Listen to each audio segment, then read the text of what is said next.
Let's talk about Shockmaster as we get ready for our main event here.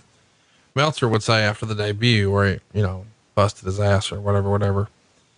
They're changing the Shockmaster character to Klutz Uncle Fred. They replayed his Clash entrance over and over, and then must have aired an interview or something with him unmasking.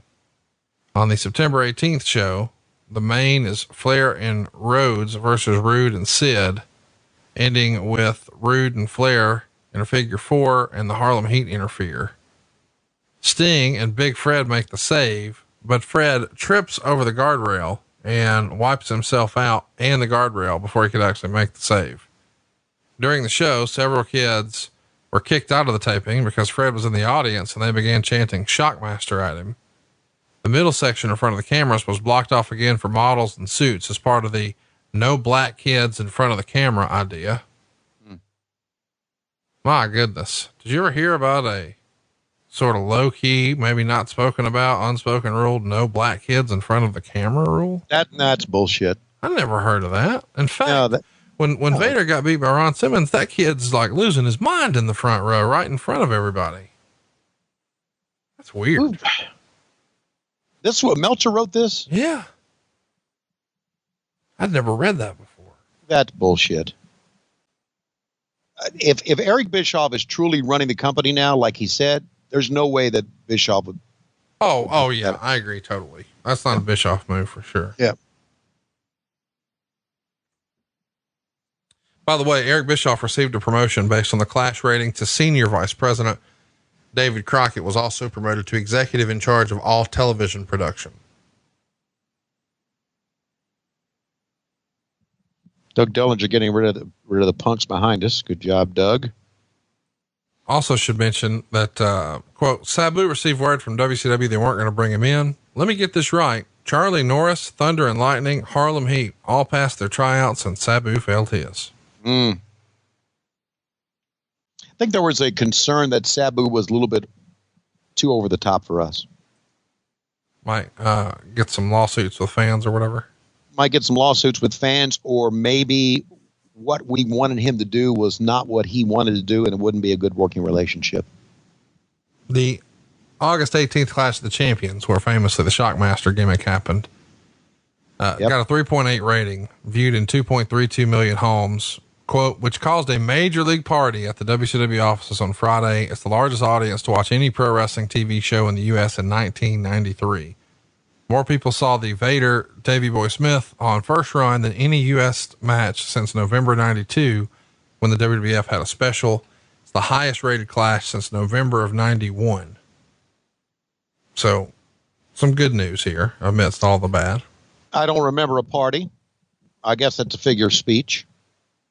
If there was a party, I wasn't there for it. I was probably with my kids. We should also mention that the month prior to this, in August, is when they had the whole situation with Terry Gordy. It would be written, the 32-year-old Gordy, who had been an international main eventer since his teens, apparently passed out before his arrival at the airport in Japan for the All Japan tour, 2 days before the tour started on August 20th. It was announced on the tour's first night at Korakuen Hall that Gordy was hospitalized, but no other details were given at the show. The situation was apparently somewhat serious, and that Richard Slinger, Gordon's nephew and frequent partner in six-man tags, also missed the early part of the tour, and that reportedly Gordy was still hospitalized as of Tuesday. Promoter Giant Baba told reporters after the show that Gordy wouldn't be appearing on the biggest show of the tour, September 3rd at Budokan Hall, in which he was scheduled to challenge Misawa for the Triple Crown in the main event. Baba announced a match on July 31st between Dr. Death and Kenta Kobashi, with the winner getting the title shot. And that, of course, is the famous overdose situation where Gordy was never the same again. Yeah.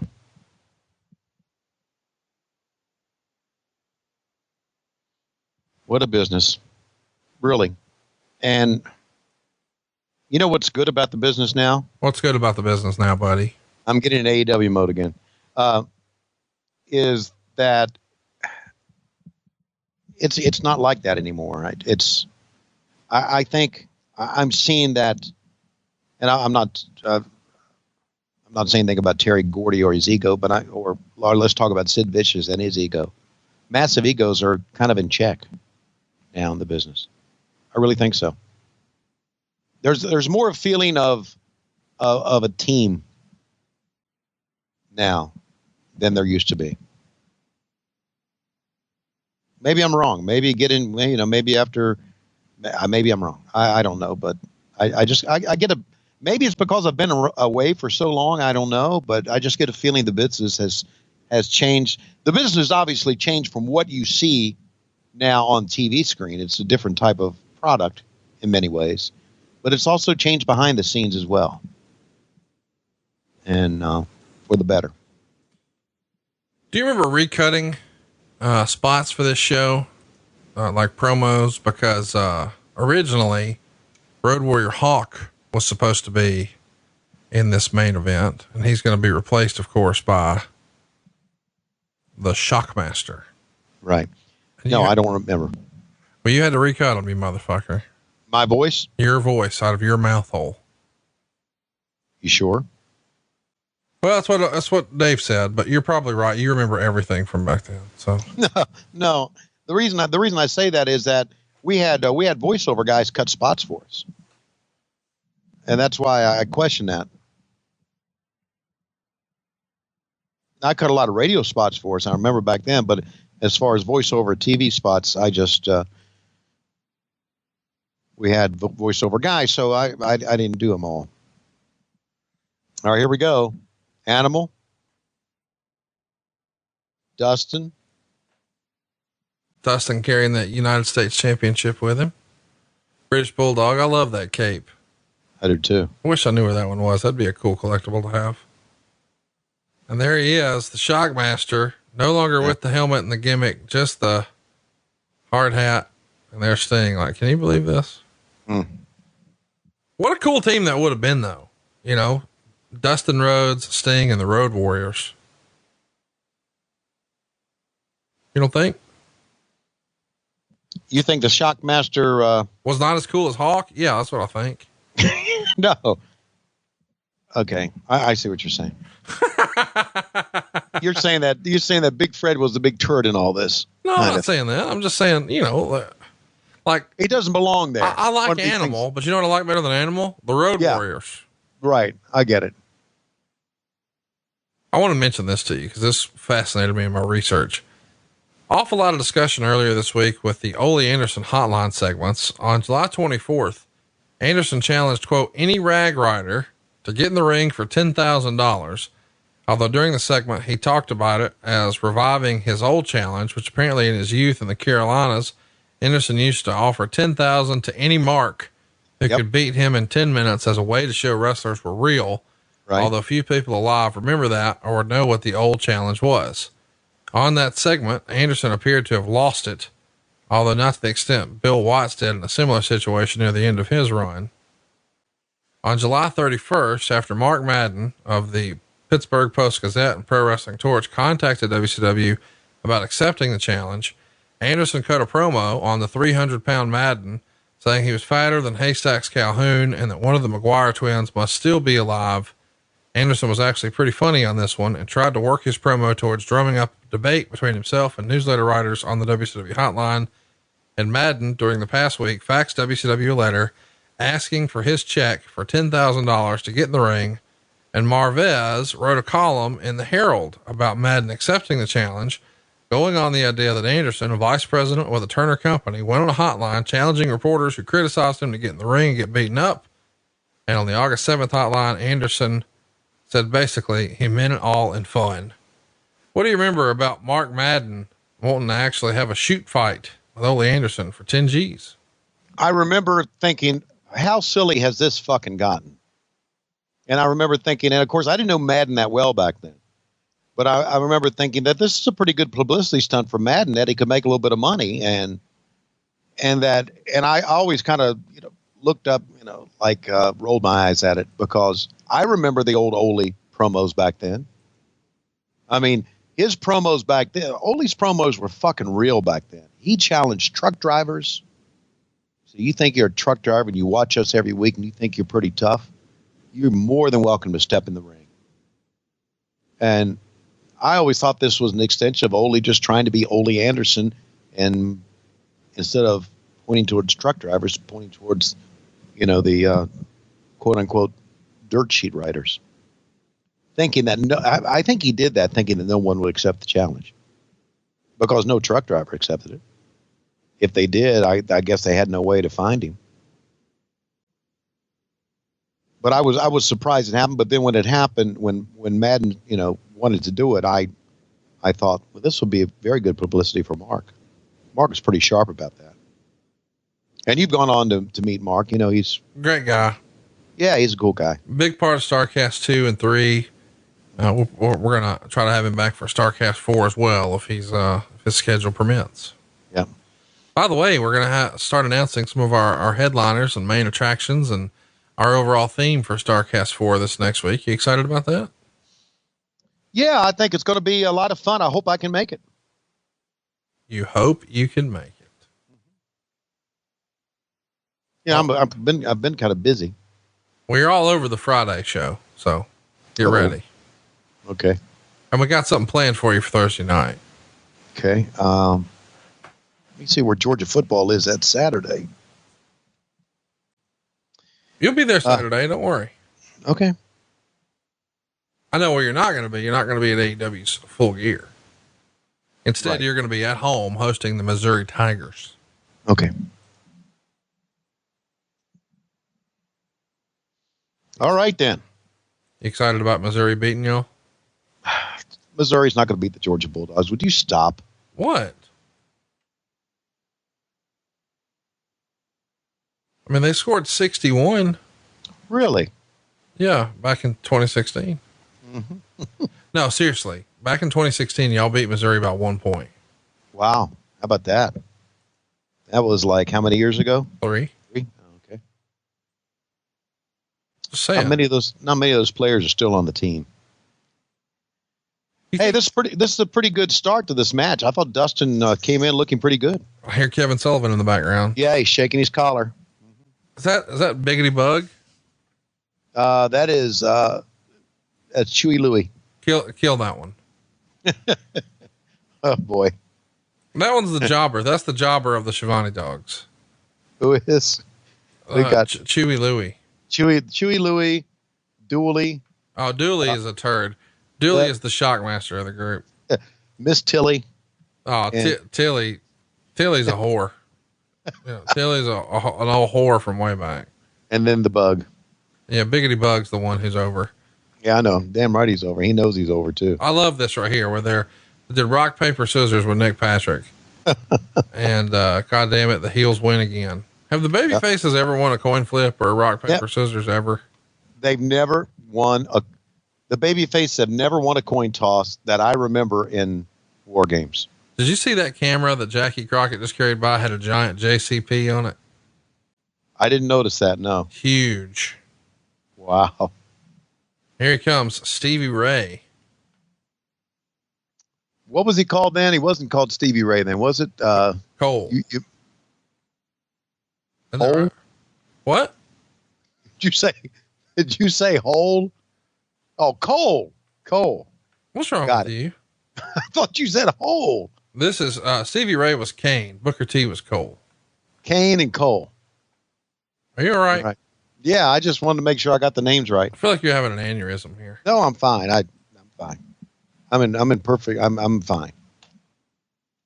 I'm great. Lois not here this week at the house. Oh, thank God. You're telling me. So wait a minute. Yeah. I got to come to Atlanta this week. Oh, that's right. Does this mean I can come to the house? Nope. Wait, Lois isn't there.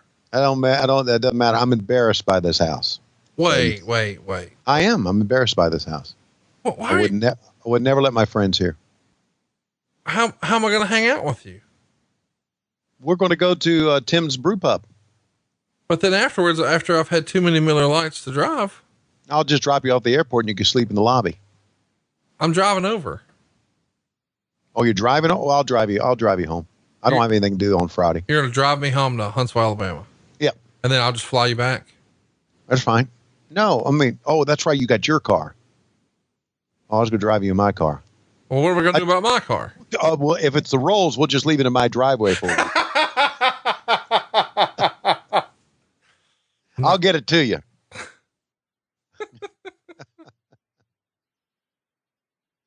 Oh, God. That was a very Ric Flair thing to do. I've told you that story, haven't I? Yeah, he just left his Mercedes at your house at my house for a week. Yeah. Just like, what the fuck? Oh, God. My detailer's cleaning up a car for me, and he's had it for 10 days. Yeah. And it's been ready for like 3 or 4, but our schedules aren't connecting where I can come get it or he can bring it or whatever. Right. So he's going to have like 3 more days. All right. So I look forward to, Lois is out of town. I look forward to having you in this weekend, but I can't let you come to the house. I'm sorry. Why? Well, first of all, the house is being torn up.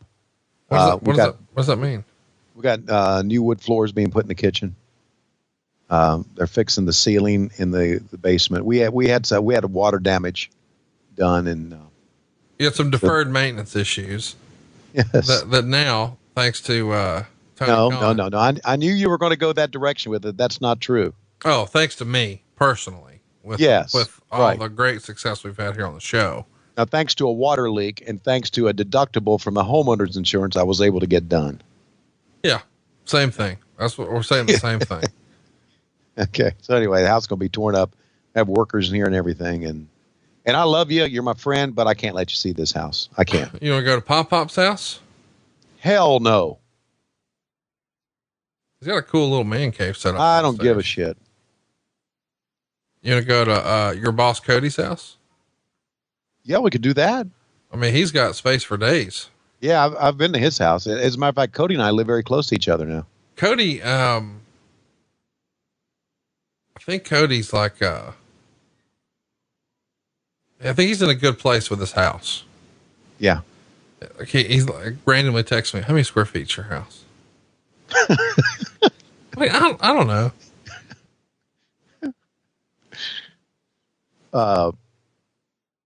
They've got a very big house, nice house, but it ain't like the Conradison. Okay? Oh my gosh. Why? It ain't. It's not like the Conradison. Anybody's ever been there goes, holy fuck. Why are you doing this? I don't know. Why do you have a house that size? I don't know. You tell me. Watch out. We got to finish coming in. Look,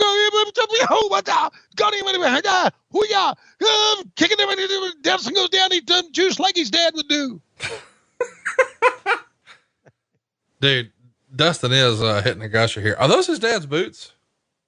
There could be. I think those are his dad's white and yellow boots because they say roads down the side, not natural. Ah, there they go. Do you own these? Yeah. Hot damn.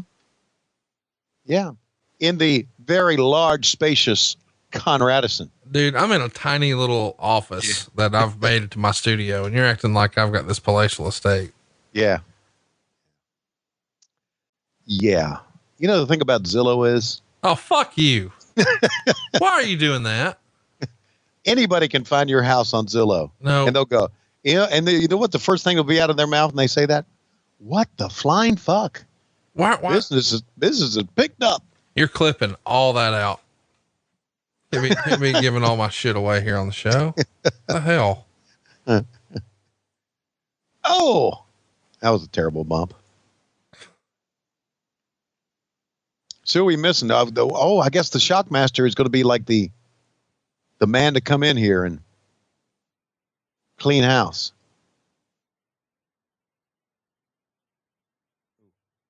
Yeah, this is Dustin and Vader started things. It was pretty damn good.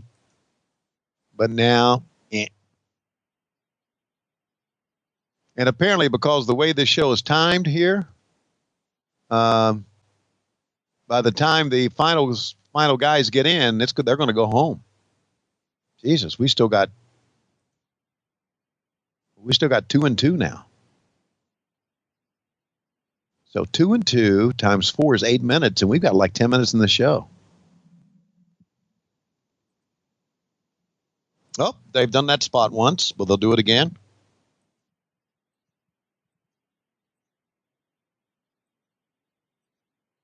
You ever ask Davey Boy Jr. about his dad's robe? Have you had that? No. Mm-mm. His son is I think, going to be a big star. Oh, for sure. Yeah. Davey Boy Jr. is going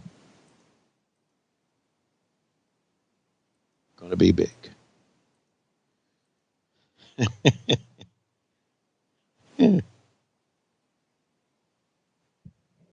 Yeah, baby.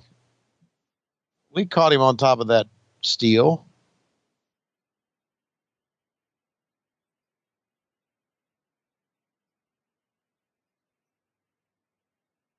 You know, basically, you kind of got, I don't know. Look, we have done a War Games match on this podcast before that was a 5-star. Remember that? Right. And who was in it? Sting Squadron. Yeah, and then Flair, right? No, he wasn't in that. It was Dangerous Alliance versus Sting Squadron. Okay. Sometimes I just think some guys are not cut out for War Games.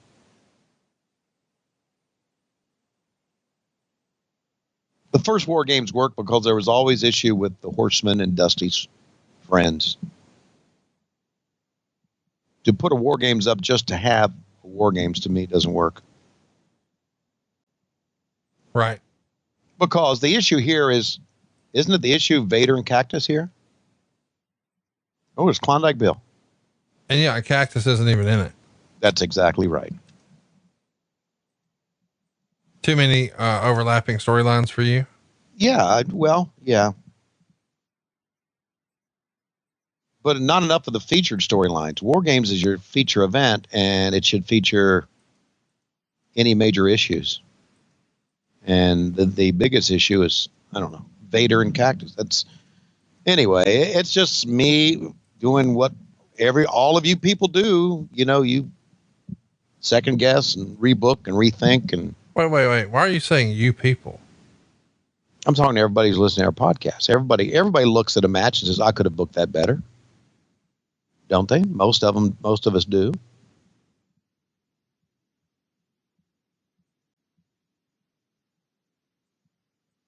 And not only that,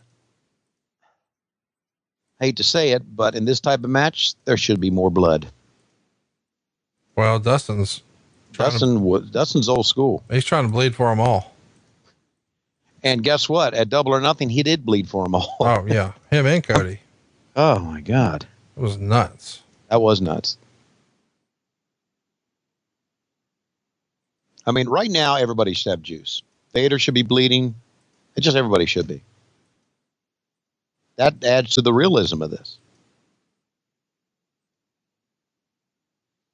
And back then, when wow, great maneuver, pal. Back then, when you're working for Turner, back then, I don't know if you could ask wrestlers to bleed. You know, blood was very much taboo back then. And as a booker, or as a member of the quote-unquote booking committee, could you ask the wrestlers to bleed? Now, he should go in. First thing he should do is bust his ass. So he should trip and fall right there. Yeah, I mean, if he's doing the klutzy deal, that would make sense. Right. He had plenty of chances to do it, too. Yes, he did.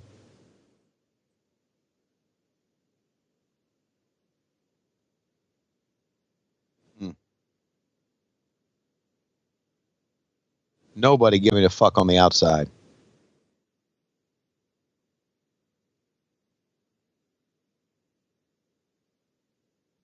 It's weird to see Booker T in this outfit. This was a revamped outfit, you know, from when we first saw them. Meltzer would say, Road Warrior Animal was in Sting's corner for no apparent reason other than he had been advertised in all the cable ads until the day of the show as being a participant in the match, even though at no time was it ever possible that he would be because of his Lloyd's of London policy. WCW must have felt they needed to have him there to avoid complaints by viewers about false advertising. Wow. Nothing hurts promotion like false advertising. So here's the bear hug, and you see, look, he's got him, and he's looking like, I could stop this. I could stop. I'm just looking. I'm just standing. Somebody's supposed to stop me. Somebody's supposed to cut me off. That's it. And now he quits. It's what we call a popcorn fart finish. Shockmaster winning with a bear hug. Wow. Shockmaster comes in last and wins with a bear hug. Uh-huh. And they walk out of the ring, leaving them in there with their dicks in their hands. Let's hear what you're saying on commentary here. Tell you what, Tony, he got in there, he put the big squeeze on Harlem Heat. And look at, he just fell again. No. You didn't beat nobody! Look at Vader. Vader, get back to him! Come on back! We demand satisfaction! And how about Booker T in the background yelling, I didn't quit. I didn't give up! What's going on here? I did not give up! Yeah, he Where's did. the referee? Didn't you see him shake his head? Well, he's claiming he didn't give up, Tony, but I gotta verify with you, yes, he did give up. And who? How about Booker T just yelling into the camera, I'm going to kill somebody. Oh.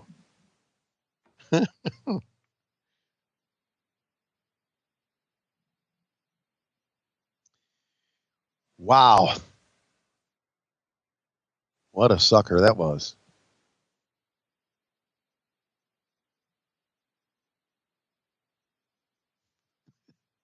Come on, everybody's cut a promo on the camera. You might as well do it there, Stevie Ray.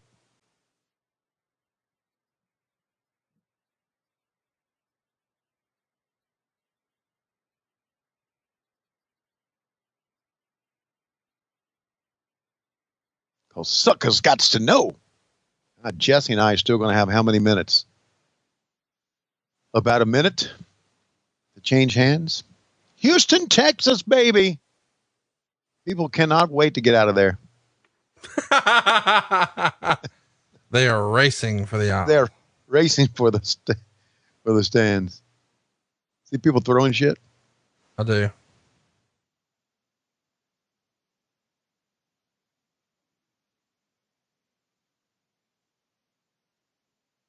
What do you think? What do you think you guys are saying here? Are you want me to try to pretend, or are you going to pot it up here? Never mind. Fuck it. Well, Jesse Ventura, we have seen one of the cogs at the end of WCW. Hopefully soon we'll get Hulk Hogan aboard, and then we'll try to just revamp the company. But right now we are going down the shitter. And don't forget, our next pay-per-view is going to be even worse. Right, Jesse? And what about the outfit you were wearing? Take a look at that piece of shit that you got on yourself. You know what the biggest joke is? The guy to my right's going to be a governor one day. What the fuck? Unbelievable that this is the worst show. Is this the worst WCW show we've covered, you think? Yes, I do. Absolutely. Worst one ever.